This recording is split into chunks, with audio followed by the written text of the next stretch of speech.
Meski pertumbuhan ekonomi kuartal pertama 2015 anjlok, pemerintah belum merevisi target pertumbuhan hingga akhir tahun sebesar 5,7%. Namun para pelaku sektor real justru memangkas target bisnisnya tahun ini karena ragu dengan pemulihan pertumbuhan ekonomi.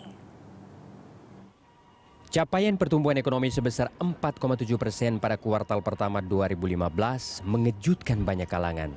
Karena jauh di bawah target pemerintah sebesar 5,2% dan ekspektasi para ekonom yang memproyeksi pertumbuhan pada kisaran 4,8 sampai 5%. Kondisi itu membuat para pelaku usaha was-was dan memangkas target bisnisnya tahun ini.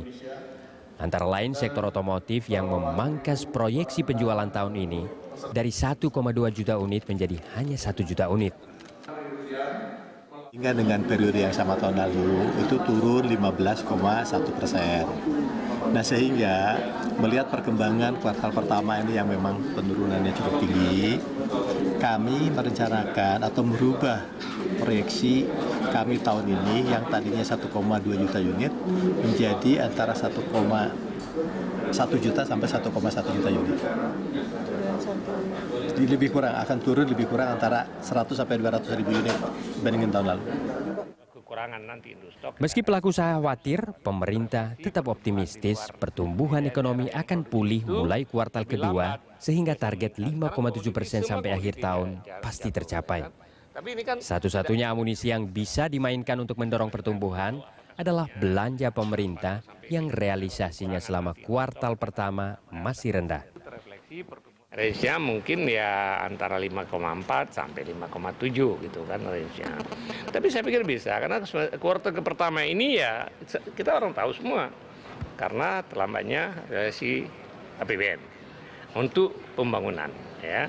Nah sekarang diminta kepada daerah, bupati, ke gubernur, dana transfer ke daerah mereka realisasi, kementerian-kementerian bergerak cepat gitu supaya itu akan menciptakan aktivitas ekonomi, menginjek daya beli di masyarakat. Sementara Direktur Eksekutif Indef, Eni Sri Hartati mengingatkan pemerintah untuk mewaspadai ancaman PHK sebagai dampak langsung perlambatan ekonomi. Karena itu Indef menyarankan agar pemerintah lebih mendorong pertumbuhan sektor manufaktur yang pada kuartal pertama hanya tumbuh 1,3%.